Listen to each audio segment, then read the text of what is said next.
Episode 32, Staying Fit During a Pandemic with the one and only Dan John. Let us do this. Welcome to Solving Healthcare. I'm Kwadwo Kyeremanteng. I'm an ICU and palliative care physician here in Ottawa and the founder of Resource Optimization Network. We are on a mission to transform healthcare in Canada. I'm going to talk with physicians, nurses, administrators, patients and their families because inefficiencies, overwork, and overcrowding affects us all. I believe it's time for a better healthcare system that's more cost-effective, dignified, and just for everyone involved.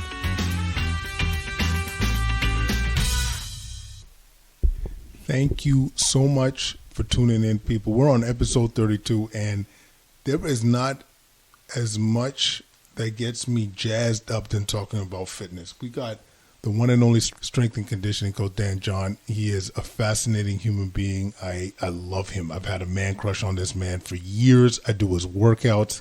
I can't wait for you guys to hear this episode. And this is our second episode kind of pertaining to lifestyle approaches to COVID. You know, we talked about how risk factors being hypertension, diabetes, and obesity are associated with poor outcomes with COVID-19. So, you know, we're all about taking the power back. What can we control? What can we do to get ourselves in better position to get through this? And being healthier, being stronger, being fitter are all components of this. So I'm excited for you guys to hear this episode. A couple of housekeeping items before we get started.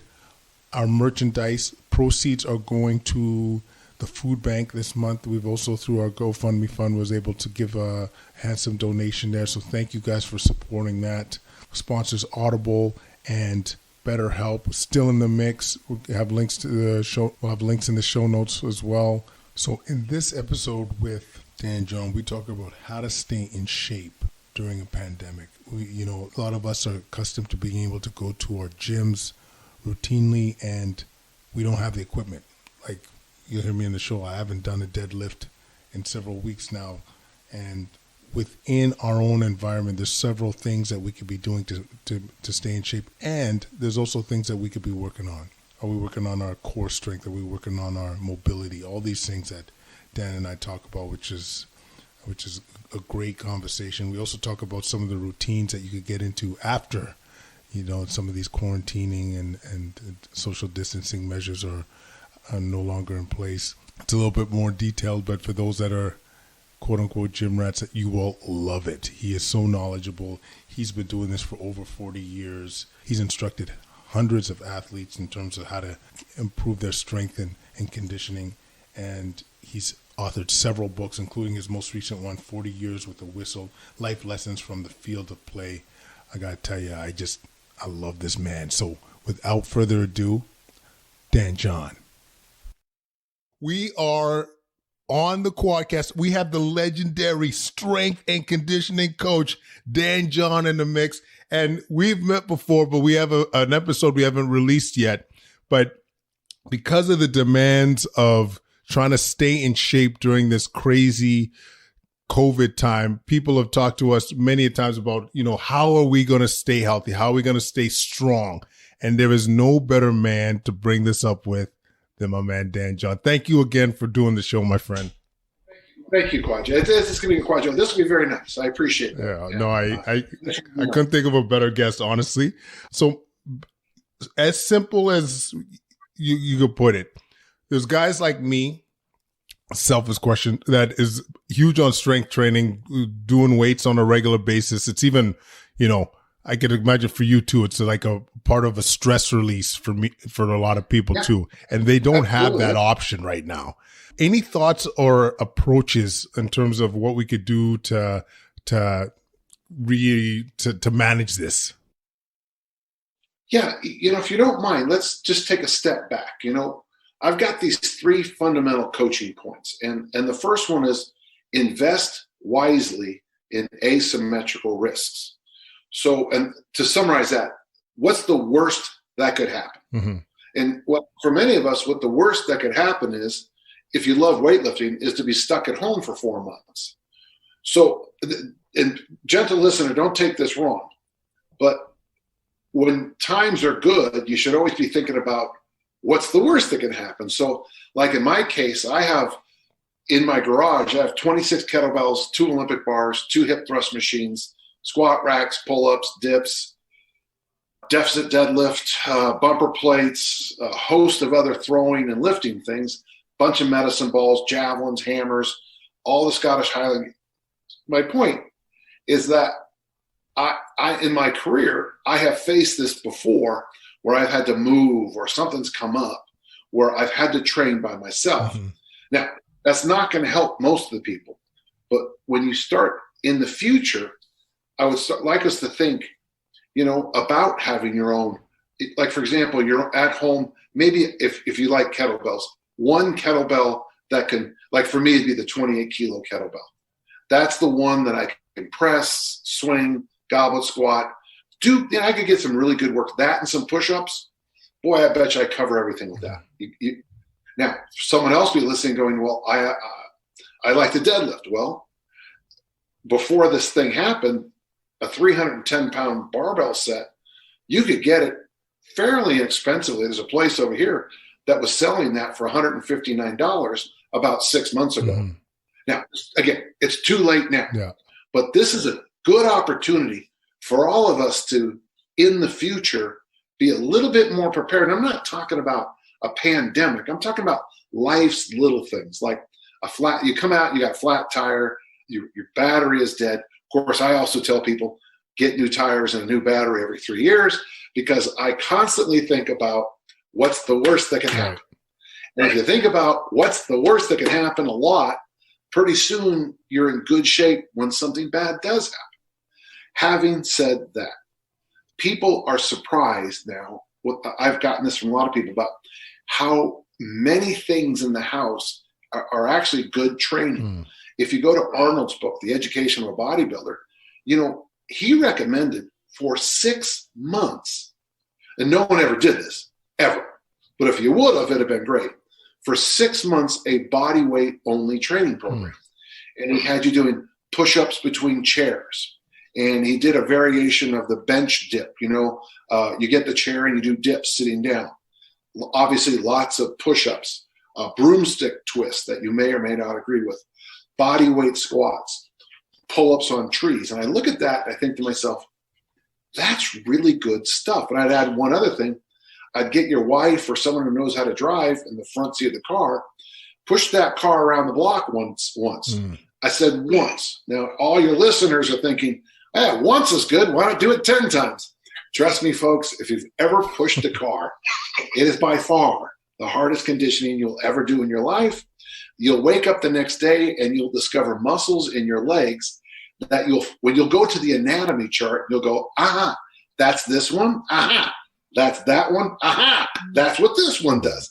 I had no idea. And then about 2 or 3 days later, your heart and lungs are going to knock on the front door and say, you left us on the corner there because you breathed so hard they hopped out of your body. So if I'm a big believer that deprivation increases capacity. So by not having your gym, by not having your barbell, by not having things, if you truly think that conditioning, strength, mobility, flexibility, recovery work is important, right now is the best time in your life to activate the most important muscle you have, and that's that wonderful muscle we call the brain. Because it's when you don't have things, you have to think around it. And I have been amazed at some of the things my friends have shared with me. People have invented they're not sandbags, but if you take a couple of pillowcases and you load them up with stuff, all of a sudden you have a 40-pound sandbag. And here's a simple thing. Walk around with it in a bear hug style, stop every few seconds, do a squat, walk around, squat, walk around, squat. The bear hug squat is one of the best squats you can do.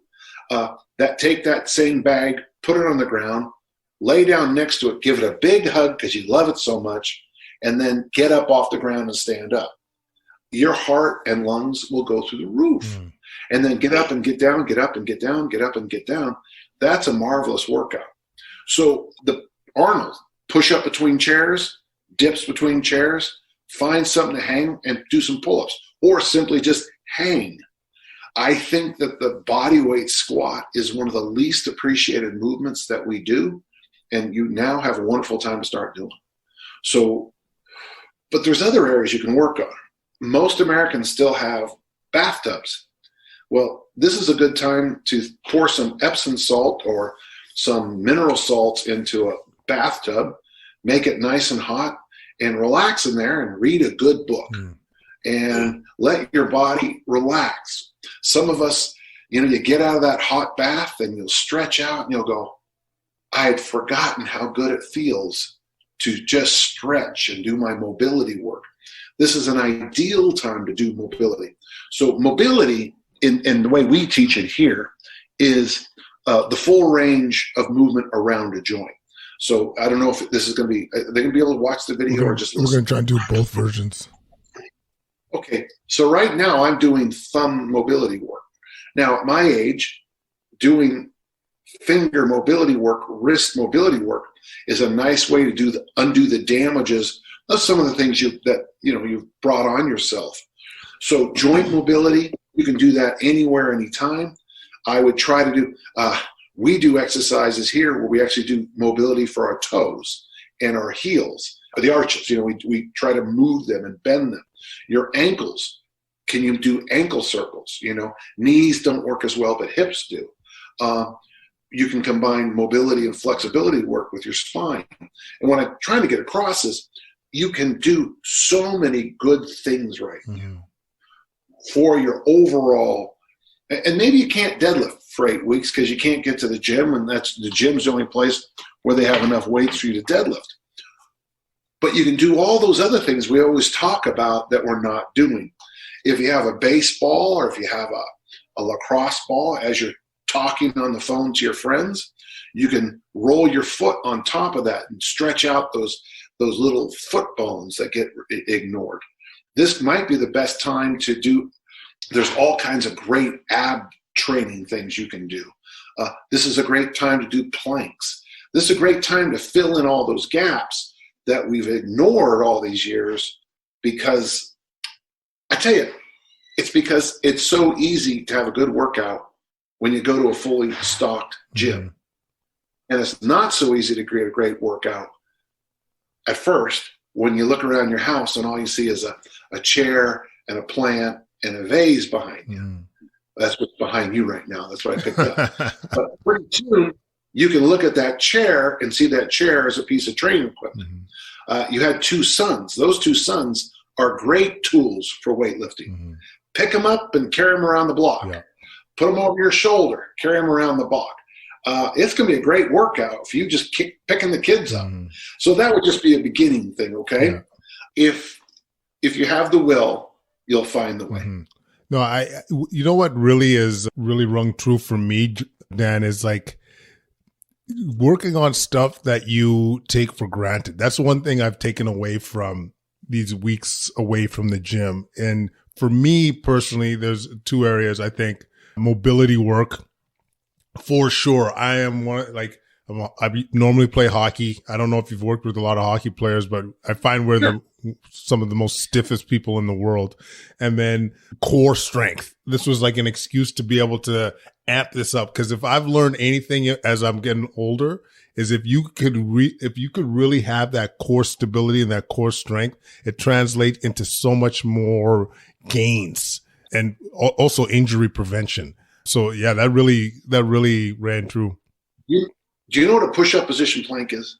It's a plank where you're in the up push-up position. After this is done, here's your workout. I want you to try to hold that as long as you can while your 2 sons try to wrestle you to the ground. I love it. When you finish that, if they take it seriously, good luck. You're going to be there are going to be muscles you didn't even know you had in your ab wall and on the oblique side. Yeah, so like you said, and I agree with you, we take for granted. You go in this gym, there's a gym over here that's closed now because of the thing, but they probably have 12 different curl machines in there. 12. And yet today, my workout, so today we did a long ruck. That's I wear a heavy vest and I carry weights in both hands. We walk. And after we did a very quick little, that we call it hypertrophy, a little bodybuilding workout involving 3, the bands you put on like a hip thrust machine or something like that. So we did curls, light for 15 and slow, immediately went to medium 8 and medium speed. And then I did the blue bands, which are way too heavy. And I did 4 blue band curls, a little faster. Man, when I let go of that thing, my arms were as done as anything I've done. And then we hooked up the things to the pull-up, and we did triceps pull-downs. Just because I'm trying to experiment for this kind of question. Mm-hmm. I'm trying to figure out ways I can help people who are at home to train a little bit better. A young lady, Ann, a friend of mine in Denver, great personal trainer. So she's doing 15 as slow as she can squats, either prisoner squats or just body weight, doesn't matter. Slow and deep. With no change in weight, she tries to go a little bit fast, so slow and deep, 12 to 15 reps, trying to get a burn. Then a little faster for about 6 to 10 reps. And then fatigued, jumping squats. Hit the bottom, jump to the top. And here's the thing. There's no load and there's no equipment, and there is a forest fire in your quads, your butt, and your lower back. Wow. So like we say, you just got to think through these problems. Instead of, it is terrible. And I do feel for I guess as we speak, it's 33,000 Americans who are dead. Worldwide, we're over 2 million cases. And truly my heart goes out to those families. Many of the families can't bury their dead, which is something I believe we are called to do. Mm-hmm. And so, just for a moment, before I continue, I just want to make sure people know that this is a tough time. Mm-hmm. Having said that, it's our job. I mean, my parents went through the Depression. My dad fought in World War II. His sons went to Vietnam. I mean, compared to what they went through, this is bad. My mom lost 3 brothers in the 1918 Spanish flu. Yes, this is bad.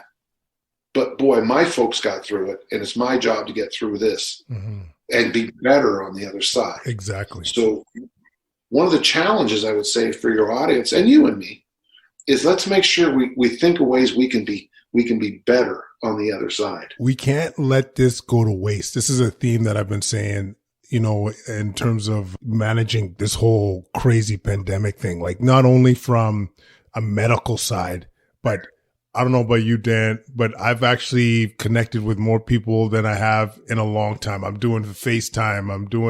We're sharing, doing FaceTime with each other's families. We cannot let some of the lessons here go in vain, and I think what you're saying makes so much sense. And the other thing I just want to say too is what the sacrifices that, the people that have gone to war, your family, like some of your family members, they've had to go as young human beings across an ocean, across a pond and battle. And we are being asked to stay home, just to put it in perspective. When I hear people, and I do, I have the resources to, I don't know how to say this nicely. I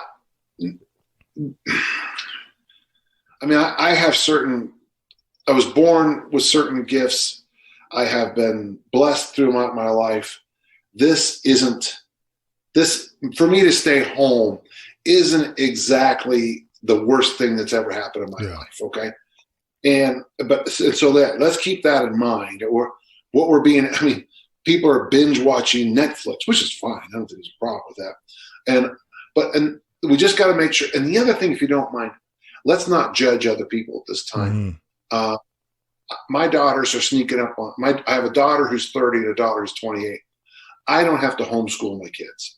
I don't have to listen to them all day complain about being bored. So when I'll hear some of these things, people saying, if you don't come out of this with a doctorate and a medical license and a pilot's license, the ability to scuba dive, and 4% body fat, you're a loser. I'm like, ease up with that. Ease. You gotta walk in somebody else's shoes sometimes. So I try to be very balanced. I'm trying real hard to come up with a lot of new material right now.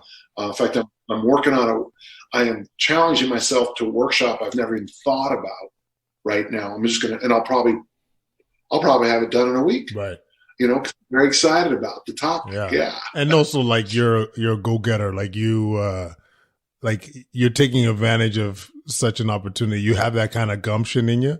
Like, I think this is one of the challenges. Actually, it was one of the topics I wanted to bring up too, that some of our listeners were talking about. Like, a lot of people, because of all the stress and all the pressure of COVID, they're having a tough time getting a routine, like getting keep staying in shape. And so I don't know if you have any advice directly towards that, like how to like get yourself out of bed and moving, Yeah, it is interesting because the problem we have with the fitness industry is we tend to encourage people into a very narrow range of options, if you don't mind. Generally what people hear when we talk about fitness is that you have to eat rabbit food, starve and then eat rabbit food. And then on the exercise, if you're not vomiting and sweating like, you just got out of a sauna for 12 hours, you haven't really worked out. We have got to, that is something we're pushing against all the time. In truth, I can't think of a better thing to do than to go for a stroll every night. Yeah. Not a power walk, not a ruck like I do. Last night, my wife and I walked the dog, and while we're walking the dog, I don't know how long we went, but we didn't measure it, but because no one cared, we went for a walk. And you should probably go for, and even then, I even worry about using the word walk. You should go for a saunter. You should go for a stroll. You should. You should. There is a good. I would say maybe once a week you do something that's a little more vigorous. There's a hill right over there that today we did, and I'm not telling you what to do, folks, but today we did 10 hills. Well, when I do 10 hills, it's a little, wow, that was harder than I thought. But but 10 hills doesn't take very long at all. Mm-hmm. So I would say, like, every day, try to just get out and go for a walk. Mm-hmm. About once a week, do something that's a little difficult. And then maybe once or twice or maybe a third time a week, do something moderate. And that could be as simple as, a yoga thing, doing the push-ups between the chairs, doing the dips. Something 2 or 3 times a week, do something medium. Mm-hmm. If you can, one day a week, go for a much longer walk or bike ride or something. Get out there for a few hours. My wife and I do this interesting thing. I don't know if this is appropriate, but we call them wine walks. Yep. Wine walks. We also do it on bicycles too. And the idea is you go for a walk, and I carry on my little backpack. I have this special backpack that holds a bottle of wine and 2 wine glasses. We go for a long walk. We find a beautiful spot. We sit down. We drink some wine. Interestingly, the walk home seems to take a lot longer. And the nice thing is that, and if you don't want to drink wine, that's fine. You could certainly just bring some cheese and crackers, or a couple of bottles of water and some cheese, and just go out somewhere, sit. And the thing is, I'm not sure you're going to have the greatest conversations you've ever had in your life. I don't think that's true. But what you're going to have is that you're going to dialogue. And dialogue comes from dia, which means across, and logos, which is, has a million meanings, but the study, it's going to be a conversation that cuts across. Something will come up, it'll disappear, it'll be brought back up. It'll be this weird, oh, look, there's a squirrel, and we'll forget what we're talking about. 5 minutes later, we'll come back to it. We'll slide off, and we'll talk about some other thing. We'll drink that bottle of wine. We'll eat that cheese. We'll talk about something that happened 30 years ago. We'll talk about where we want to be in 30 years. And that's what I recommend. A long walk once a week, maybe a little hard, tight, short thing once a week, and a couple of, get some stuff done days. Yeah. That's all you need. Yeah. And just, don't be too hard on yourself, eh? Like just nice, realistic goals that you think you could attain. And there's enough stresses in the world right now. I think that's some really sound advice. I'm thinking, and this might be, I don't know if this is fair for you to ask, or you just go with it how you want to. I know a lot of our listeners are going to be pretty type A, or young medical group, and what Dan John would suggest, I think a lot of people would do. So two options here. One, a relatively prescriptive approach to somebody that's serious about weight training, and the same idea for maybe somebody that's big on conditioning, and keeping in mind some of your main concepts of like exercises that involve push, pull, hinge, squat, like all these kind of major muscle groups. So, because we touched on a few, but maybe something a bit prescriptive that you could have a base from. Well, the easiest thing I can tell you, and I'm not trying to sell my site, but online I have something there's called danjohnuniversity.com. danjohnuniversity.com. It's a silly name, and all your listeners, as long as the coronavirus is going on, we're giving. I wouldn't say we still have to pay for stuff, but if you type in Corona, it's $29 for 3 months. And we have something in there called the workout generator, where the first question is, what equipment do you have? And if you have a lot of equipment, of course, you'll have more things to do. But if you have no equipment, we'll generate a workout for you. And every workout has push, pull, hinge, squat, and a loaded carry of some kind. So that's the easiest. Now, I'm a big believer that every workout, if you work out 7 days a week, I think you should push, pull, hinge, squat, loaded carry every workout. However, when I say you squat every workout, I didn't say you squat 700 pounds for 10. The movement of squatting in every workout. So something as light as a 24 kilo goblet squat for 8 reps as part of your warm up will do wonders for your mobility, your flexibility, and your squat maintenance as only squatting once a week. I'm a big believer in doing the movements every day. If you know the Olympic lifts, I have this great program on the site where we do a complex. A complex is a series of exercises back to back to back to back to back to back, where you don't put the barbell down and you don't put the kettlebell down. The one we did today, complex C, is snatch for 8 reps, overhead squat for 8 reps, back squat for 8 reps, good morning for 8 reps, row for 8 reps, snatch grip deadlift for 8 reps. Then you put the bar down. And people say, how much weight should you use? And I say, try the bar. try the bar. So that is a great way to work on your mobility, your flexibility. Your heart is going to go through the roof. And I like complexes. I like as part of not a warm-up, that there's like that initial warm-up where you're trying to go from working in your office to getting ready to train, right? And there's I love the word gear change.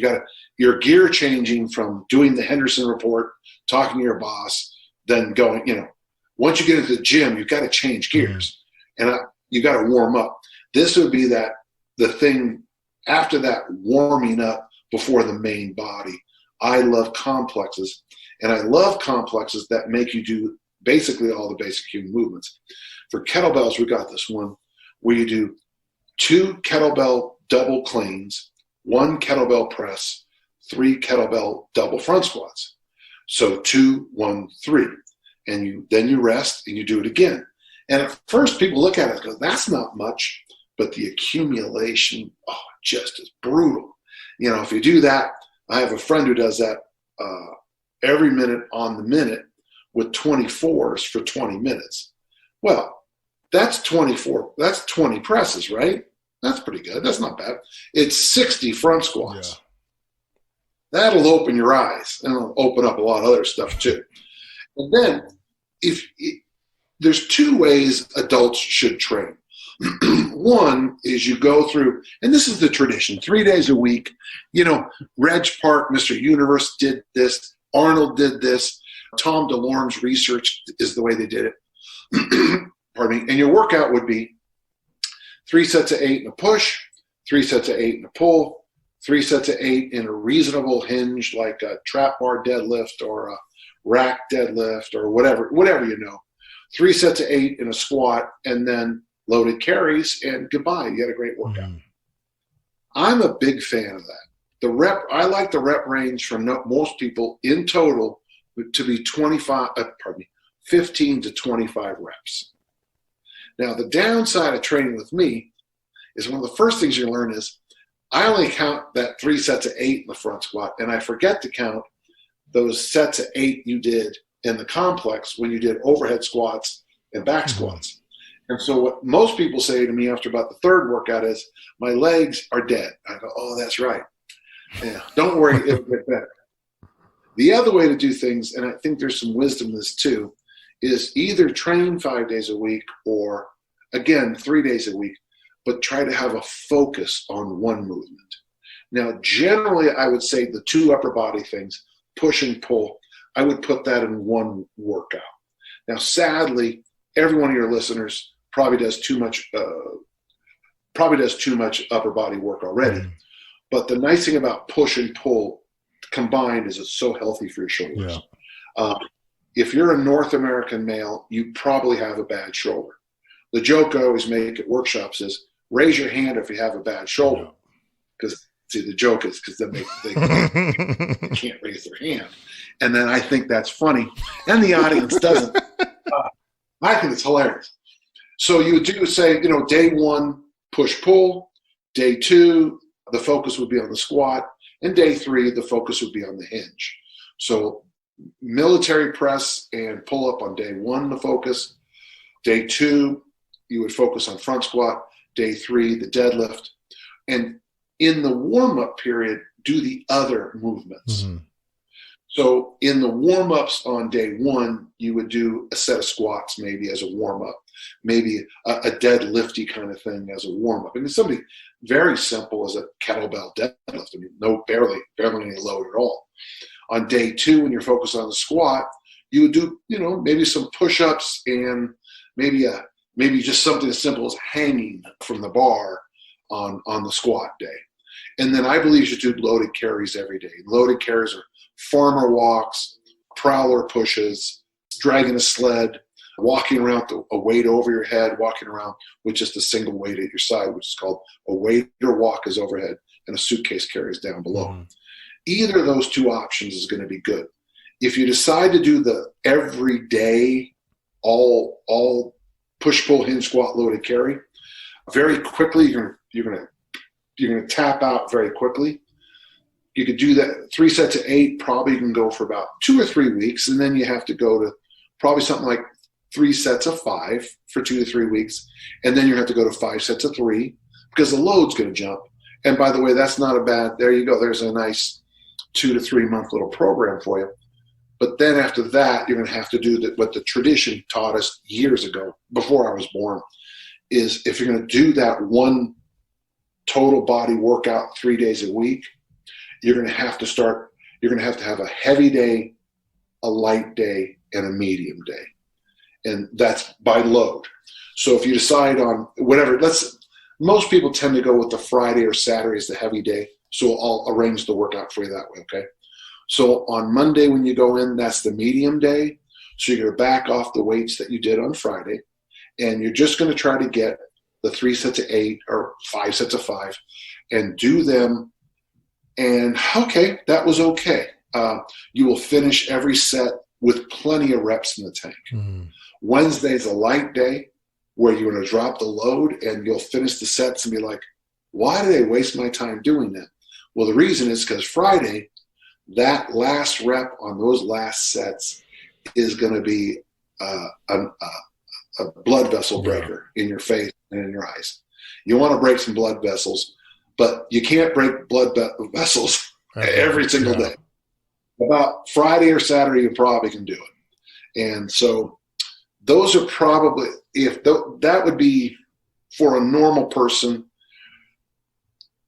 those would be a great way to go. And then from there, if you don't mind me finishing that, once you kind of get to the point where you're really not, if you had a week, 2, 3, a kind of stagnation, stop the whole body days and slide over to the emphasis days, where Monday is push-pull, Wednesday is the squat, Friday is the deadlift. And squeeze in your warm-ups with the other movements, yeah.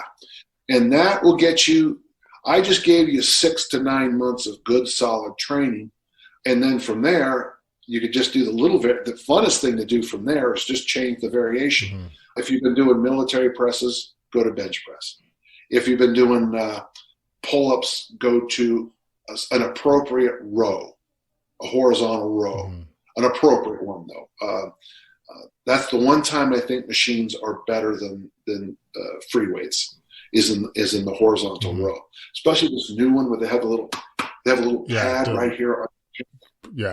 Keep your. Yeah. If you're a guy like me, the first thing you notice is it doesn't hurt your back, your lower back, I should say. Because when I do rows, you're in that hinge position, but all the load is going right there on those lower spinal vertebrae. If you've been doing front squats, go to back squats. If you got bored with that, try overhead squats. If you got bored with that. If you've been doing rack deadlifts, try trap bar deadlifts, try cleans, try snatches, just minor variation. We call in our world, we say same but different. It's a press, but it's different. It's a pull, but just a little different. The shake up. Yeah. And I just gave you, there's 5 decades of workouts right there. I just got you covered, man. No. And someone's listening and saying it can't be that simple. And the truth is, it's exactly that simple. No, I mean, I've been doing basically, as you've been saying, for 20 plus years. And in some ways, at least pre-COVID, I've been some of the best shape that I've been in, like strength-wise, I should say. Strength-wise, some of the best conditions I've been in. That's great. But those are great principles for when we get to be in a gym. You know what I mean? Well, but no, same things are true at home. So try your best. Now, again, the hinge is going to be a hard one. But here's the thing. If you hug a weight around your waist, okay, you take, like you grab one of your sons and hold them into your belly and just push your butt back and do we call it a Bulgarian goat bag swing in our gym, but I don't know. So you can do hinges. You can do single leg deadlifts if you want a tough hinge movement, just put your left foot down on the ground by itself, take your right hand, and just the first thing is to hold your right, I got my middle finger and index finger on your big toe. Just now and I want your right leg to swing away like you're that little bird that does this thing, perpetual. Like almost like a not a woodpecker, but I know what you mean. Yeah, the tipping bird. Yeah. So what I'm doing is I got my left leg here. I'm going to put my fingers on my big toe. I'm going to let my leg swing back. The first thing most people notice is my hamstring is on fire. Good. You're now hinging. Yeah. So if all you did was stand up, touch your toe, stand up, and let that leg, so my right leg swings opposite my head, so basically what I'm going to look like, some people call these tabletops. Some from the yoga tradition are called cranes. Yep. So that my head and my off leg, in this case with the left foot on the ground, my right leg, they kind of form a T or a tabletop, and just touch that, stand up, touch that, stand up. But try to make the hamstring, the butt, and the spinal erectors pull you up, not just momentum. You do that both sides for 3 sets of 8, and you might wake up the next day, and I got to tell you, you might want to make sure you get some extra fiber in there, because you have some real issues there. You're going to find some places sore that you didn't think would get sore. Oh. So it is completely possible to do everything at home. Yeah. The push, I mean, it's the push. Just do some push-ups. The pull-ups, or if you have to, row. Find something kind of heavyish and row. I would suggest one arm. For squatting, just try that little thing I told you about, the 15 slow squats, the 8 a little faster, the 4 jump squats. Just do one set of those. Try that little crane or tipping bird exercise, and then pick up something heavy and walk around the block with it. Call it a day. Yeah. It's that simple. Wow. Now, the problem is, see, it's so simple you're going to miss it, because it's simple to say these things, but to do them, I've had people look at my workouts and go, well, that's easy. And then the people who've done, for example, one of them is called the Big 21. I've had people write online, that looks easy, I want to try it. And I have people who did it come in and they'll say, you're okay, here, you got to go. When he says go lighter than you think, you got to go even lighter than you think. I've got this program called Mass Made Simple where, it doesn't sound like much, but I think workout on day 2, I think you squat 95 pounds for 30 and 115 pounds for 30. That's workout day 2 to get you used to squatting high reps. And I'll hear these big engine guys go, ha, don't you know who I am? Yeah, I know who you are. But trust me, with 115 pounds, every rep from 20 on up is a nightmare. And so welcome to my world. but that's great, Dan. Like, just knowing that, you could recreate a lot of this at home, doing your push-ups, doing your row or pull-ups, if you guys have a pull-up bar, or squats. If you go walk around your house here in Utah, a lot of people have split level homes, and I've had people say there's no place to do pull-ups, and I'll say, I've been to your house. You know where I fight with the cat? Just throw your hands up there and do some pull-ups there. Any place you can put a grip. Pat Flynn was talking about how he really improved his pull-up because, and for those of you who are listening, you can't see, but he was doing pull-ups on a thing where he couldn't grip the bar. He had to have his hands flat like this. And after doing that, a few pull-ups there, his grip strength freaked out. Your forearm after that? Yeah, because exactly. And then once you grab a bar next time, you're laughing. Why did I ever complain? Yeah. There's the molding above a door. Now, Now, if you're like me, you're kind of a big engine. You might double check if it can hold you or not. But a lot of my friends up at Utah State who are climbers would, every time they went to a molding, would do a pull-up. And this time the grip is like that. Yeah, fingertips, like. Yeah. Yeah, those are, we talk about real strength. Those guys are at another level. And if you're allowed to go into a park or a schoolyard, some of the best training in the world is monkey bars. Yep. I tell you, doing monkey bars as an adult will re-educate what the shoulder is built for. Yeah. It is, we're built to be brachiators. We have the vision is here, binocular vision. We have opposable thumbs. And one of the jobs of the bicep is to help, it's actually become more of a tendon as you brachiate, as you do monkey bars. Yeah. And, if there's a will, there's a way, but you can, if you've ever done a seesaw as an adult or a swing in a park, these are all great training things, So you're just limited by your imagination. Yeah. And here's the funny thing, your imagination is going to get better and better and better the longer and longer we're in quarantine. Yeah. No, amen, Dan.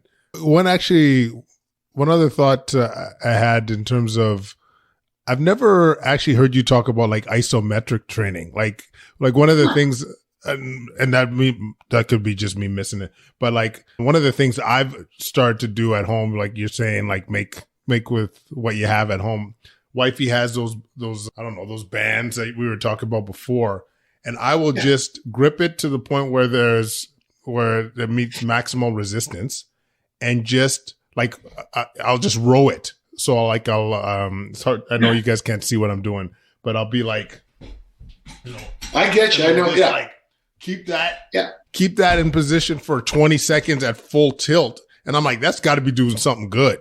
You know? In fact, I believe that's the only way you can actually train the rhomboids. I think with the rhomboids, you actually have to get your thumbs as deep into your armpits as you can, into your armpits as you can, and hold it there. It's my belief that's the only way the rhomboids, and I have an article called Reawaken the Rhomboids, where I recommend isometrics. Isometrics changed my career. Really? Yeah. I was getting stuck coming out of the clean and jerk, and Dave Turner, my coach, noticed and figured it out that at 34 inches off the ground is where I got stuck. So we set up some sawhorses at 34 inches, and I write about it all the time. And I think I exaggerate the numbers now, but the first time I did it, I could barely stand up with 135 pounds. Really? 6 weeks later, I was at 315 pounds from a dead stop. So put the weight at 34 inches, get underneath it, and stand up. I never missed a clean and jerk, the rest of my career, because that was my weak spot. So isometrics, I think, are wonderful for getting your nervous system to figure out where those gaps, those weak spots are. Yeah. And when it comes to the pull, most people, we kind of slouch a lot or we throw balls a lot. I think the rhomboids for many people have become a weak spot. Mm-hmm. No. So yeah, I've got, in fact, in my collection here, Bill March, the great Mr. Universe, who was also our national weightlifting champion. He signed a bunch of his photos for me because I'm kind of a weightlifting historian, and I'm not as famous as other guys, but guys like Dave Draper, who's Mr. Universe, and Bill March, some of those guys, they like what I've done, keeping the spirit of the old timers alive, if that makes sense. Absolutely. So I have Functional Isometric Training for Football book over here. I've got Bill's book over here, and I also have his pictures. And he was using isometrics to prepare for Mr. Universe. Now, to be Mr. Universe, you also have to be born a special way. You have to have freakishly narrow waist and freakishly wide shoulders and the right insertions. I remember with Dick Notmeyer, I said, "Dick, could I be a bodybuilder?" And I don't know if you can see. Oh that. Yeah, He put his fingers right here. He goes, "See that gap?" I go, "Yeah." He goes, "Yeah, no way." I'm like, "Oh, okay." So even though I've got pythons or armacondas, I like to say, if that gap was filled in, this arm would be 20 instead of whatever it is, So yeah, you got to be born to be about Mr. Universe, a little bit. Absolutely. And I'm just also thinking about some of the questions that some of our listeners have asked me to ask, but I think we kind of touched on shift workers, like knowing that we have a lot of people that are working crazy hours. It's a stressful time. I know we touched on doing what you can. It doesn't need to be too excessive. On my podcast, I had a guy, and we did a nice job. He wrote in twice. The first time with a general question, and the second time with this very specific question. And what we kind of figured out for him anyway was that, and I worked shift for a while, you go to work at 10 o'clock at night and you get off at 6:30. The best time to train is probably at 6:45. Now, having said that, if you have to go home and get your kids ready for school, it is shift work, especially if it's one of those shift works like we have with the fire departments or right now with paramedics. It's a formula that I'm not sure anybody can really get a handle on it. But here's what I'm thinking. Whatever you do, God bless you, man. Way to go. Yeah. So, if I would recommend for shift workers, and I do the same with firefighters, is I have them always do a complex. Every time they work out, they warm up with a complex. And by the way, folks, if you want to know more about complexes, type in my name, Dan John, and complex. You'll get the article at T Nation as number 1 hit, and number 2 will be my PDFs on my complexes. And so if you just want to find out what I'm talking about, that's the easiest way. So firefighters always do complexes, and then I try to have them do a movement a day. So complex, kind of a general whole body warm up, push. If you feel like you can do more, you push pull. Next workout, general complex, squat. Next workout, general complex, hinge. Next workout, and in these guys' cases, loaded carry. I don't have them do loaded carries as much because, you know, the loaded carries build work capacity, and you're already on the razor's edge with how much you got left in you. So complex, a general mobility, flexibility, power, strength, warm-up-y, hypertrophy, warm-up-y kind of thing. If all you did was 3 sets of 8 in some of the complexes, and you said, I'm done, you've done good. And then just one movement a day. And having said that, you know, that advice can change. You know, some people say, well, you know, there's one that guy told me he's 4 days, 24 on, 3 off, or something like that. Well, by day 3, you can train. You can train pretty hard. Yeah. And then so it's going to be the classic kind of, it depends on the schedule. Yeah. My coaching won't change a lot, but so much of it depends on how you're doing things. Yeah. Well, I mean, one thing I don't know if I mentioned this to you before, but one thing that I've implemented when you don't know what me very well, but I work in the intensive care unit. And so like our hours are stupid when we're on, but the idea of doing just like a 4-minute Tabata or HIIT training regime, just and telling myself, you know, a few days a week during a tough week, all I'm asking myself is to do a 4-minute workout, be burpees, kettlebell swings, maybe doing the isometrics, just something in a kind of a high intensity sequence. One thing we found that actually works pretty good is hip thrusts, Tabata hip thrusts. Oh, yeah. And they don't, again, it's one of those things where the first 2 minutes you look at me like, well, this is a waste of time. And the last 2 minutes you're going, is this ever going to end? I would say hip thrusts. Yeah, I would. A lot of people say they do the push-up. I think that's too small of a group of muscles. Yeah. And that's going to really congest. But, you know, you can always throw in, if you did a Tabata front squat every 2 weeks, you could probably do Tabata hip thrusts twice a week, once a week for sure. And then if you just did a general upper body kind of thing. And again, we're talking about, you know, right now we're doing our best. Yeah. Right now we're in the do our best zone. Yeah, exactly. And sometimes that's, you know, if I'm working with a single mom who wants something, it's like, I can't do, you're doing your best. Yeah. You don't let me be part of your stress. I got a buddy who's a coach at one of the academies, and he says one of the more common strength workouts is he puts the guys in a dark room and they sleep. Amen, man. Are you kidding me? Like recovery, totally underappreciated. That one was like one that took a long time to get through a lot of people's heads, but yeah, that is so valuable. You know, I work with guys who are, you know, special forces, and they've done the Ranger trainer buds and stuff. And I'll tell them the first thing, dude, you don't have to prove anything to me. You don't have to prove it. You know, if our workout today is going for a long walk and to a place and having a beer and walking home, that's okay. You're done proving anything to anybody, you know. Boy, yeah, recovery, being reasonable. You know, I always tell people that the 2 big keys are doable and reasonable. Yeah. You know, sometimes you just have to be more reasonable. Amen.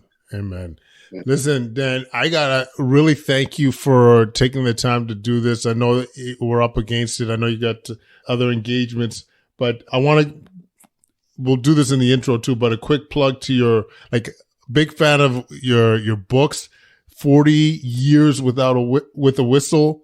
That's your latest book that I can't wait to dive into. And your podcast, the Dan John podcast, we'll have on the show notes. Anybody that's serious about training, you are going to love this bad boy. I love every minute. It's the detail, the practicalness, the honesty. It's all beautiful, Dan. So I really appreciate this. Let's do this again then, okay? This was easy. Let's knock out another one, and if people have more questions, let's answer them. Let's move. Let's keep helping out. Absolutely, we're all doing our part, eh, Dan? Yeah, that's right. All right, thanks everybody for listening. I hope that was useful for you guys. Please leave any comments at quadcast99@gmail.com. Follow us on Twitter, Instagram, YouTube at Quadcast. Please don't hesitate to subscribe, whether it's on iTunes, Apple Podcasts, Spotify. We really appreciate your support. Leave a 5-star rating if you're up to it. I want to thank our sponsors, BetterHelp and Audible, for their support. As you may have seen, we're continuing to do some webinars on not just COVID-19 content, but other content, just to give you an opportunity for some Q&A. So stay tuned for that. Please sign up when available.